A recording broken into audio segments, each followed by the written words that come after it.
As the years progress, what will our society do? How will it evolve? Will we finally reach utopia? Of course not. Humans will try to become perfect, get rid of all evil, of all conflicts. This society will not succeed and never succeeds because you can't get rid of evil. So what if we just decide to accept it? Imagine the world after a failed utopian society. A new world emerges called dystopia. Why the dis and the u? It's because in this world we accept both the good and the bad. In fact, we encourage both. The philosophy of dystopia is simple. It is formed on the basis that bad is needed to have good, and where there is good, there is bad. Yin and yang, good and evil. For the world to function at its best, the perfect balance of both is needed. This led to the creation of the halos and the horns. There are three groups of people. 45% are halos, 45% are horns, and the rest are heads. Every person in this society is given one task every day to complete for Nooms, the new currency. Don't worry if you don't complete it though. Everyone has a place to live and is given a fixed quantity of food to eat. If you care for the extra luxury in living, complete your daily task and earn your sum of Nooms. The halos complete the good tasks such as cleaning, being kind, giving, etc., while the horns do the opposite. The heads are the neutrals. They organize the food and the living spaces. Pause the video if you want to see a common example of a task. Everyone has the same rights, no one is above another, except for the new minds, the ones that give out the tasks and are believed as the gods. Don't get me wrong, every person in this society is granted freedom. Technology is at an incredibly advanced age where people do not need to be doctors, educators, merchants, etc. They just need to monitor the bots for a few hours each day. The rest of the day, you may do whatever you please. The one rule everyone must follow is to never discriminate the other person because of their status. Horn or halo, we are all humans. People used to worship only good actions, but now bad actions are accepted too. There is right and wrong, and both good and bad actions are right. Not doing them is wrong.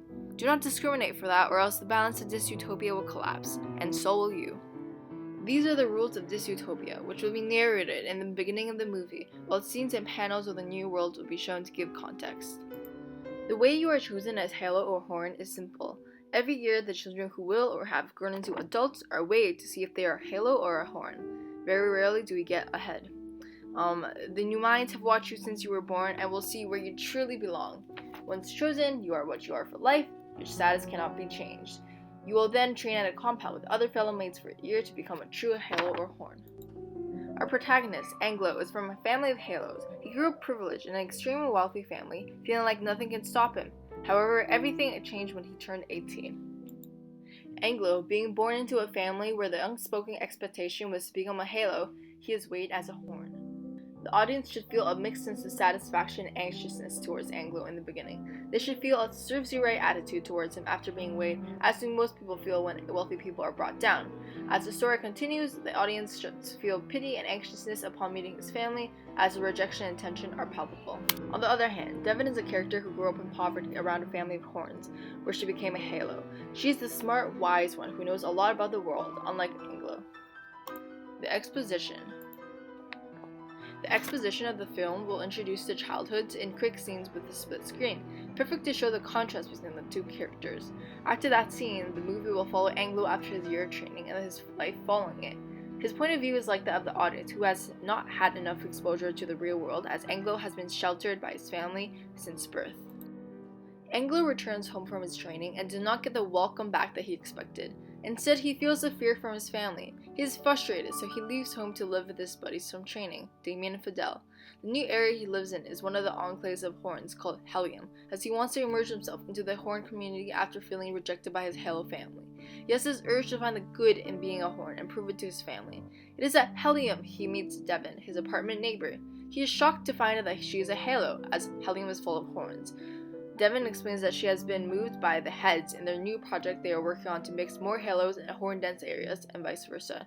She also says she grew up with horns and are naturally more comfortable around them anyway. Anglo takes interest in Devon as she seems to know a lot about horns, so he befriends her.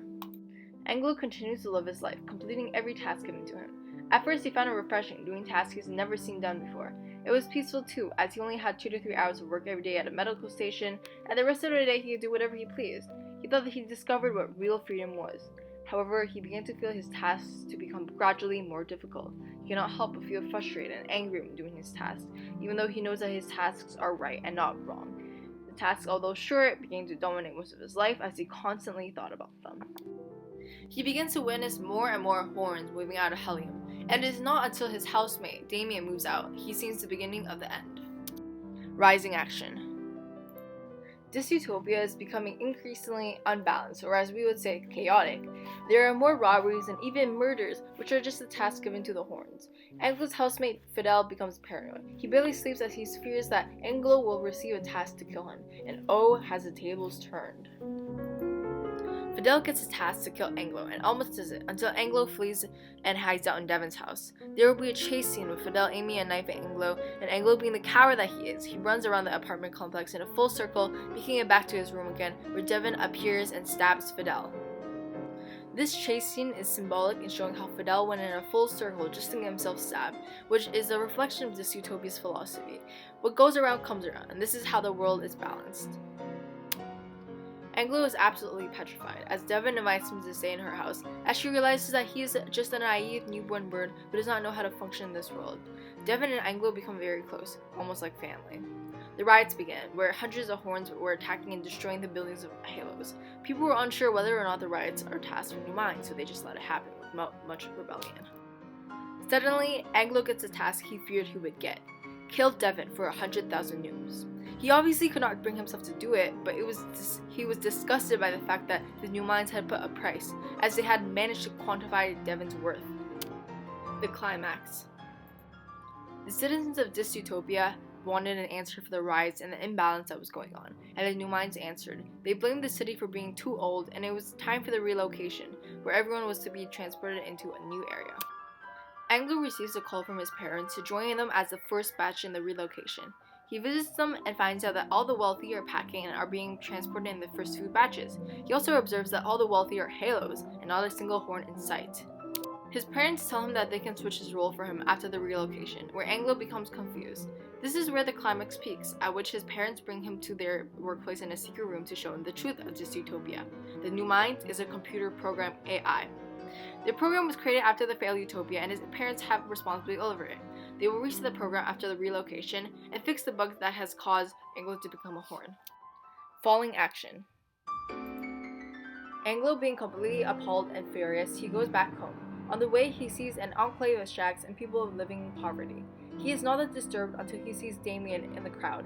He finds out that all the people living there are horns and who have not been able to complete their tasks, leading to insufficient Nooms. The horns refuse to be transported as they know that they will continue to be poor even after the relocation. Resolution. The movie ends with Anglo realizing the bad tasks were wrong and the freedom was fake. He stays behind and wants to start a new system where people will have the freedom to make their own decisions in what is right and what is wrong. The movie ends ambiguously. The audience does not know whether or not Anglo's new society will succeed, but a sense of hope and satisfaction is instilled upon the audience. Conflicts. First of all, the divide between the Halos and the Horns is inevitable. They are enclaves, as people like to group with people that are similar with each other. It is human nature to like people who do good actions to you, and despise people who do bad actions. The Halos would start to avoid the Horns in the hopes of protecting oneself. This is why Anglo's parents made everyone in the family a Halo, as they know it is better. Although we are taught what is right and what is wrong, not all the Horns are willing to do their tasks, thus the Halos have an easier time than the Horns. That is why the Halos are able to earn more Nooms and be in the upper class, while many Horns have a conscience and cannot earn Nooms. As more good is done, there is less bad, so the tasks of the Horns become more difficult. The world Dystopia is allegedly different from trying to be a utopia, but their goal of trying to achieve the perfect balance shows that they indeed are trying to achieve a perfect world, which does not exist. Dystopian tropes. The guaranteed freedom is fake. Their lives begin to revolve around their tasks, which control them morally. Thus, a loss of individualism is another trope, as an identity is composed of their morals and their actions. A common trope is that technology controls all, and humans cannot function without it. The bots are not the ones who do the jobs, and the humans do not have much to do. The New Mind, aka the computer AI, is the god of Dystopia. And finally, there is the rebellion, as seen from the riots and the refusal to be relocated. Symbolism. As said before, the chase scene is symbolic in showing the fundamentals of Dystopia. The status hill or horn are invisible to the audience, as there is no icon above their heads. This is a representation of people in real life since they are not purely good or purely evil. The hologram screen, which everyone sees to display their tasks, is like the traditional voice in one's head, the angel and devil on the shoulder, or the id and the superego. However, only one component is there, as they have no choice but to listen to them. When Angelo is with other horns, the colors will be darker and dimmer, symbolizing hell. When he's with halos, the colors will be lighter and brighter, showing heaven. The different colors show the disparity and gap between the two groups. In all, there will be very little hue and saturation to show how black and white this society is in treating everyone. The scenes with the horns will have more serious and depressing tones, such as in Helium. The scenes with his parents with the halos would be more prestigious. The setting is as seen by the drawn images, as halo scenes will have to take place in a richer city neighborhood, such as the Upper East Side. The setting for the horns will take place in an average apartment complex for Helium, and the slums for the others.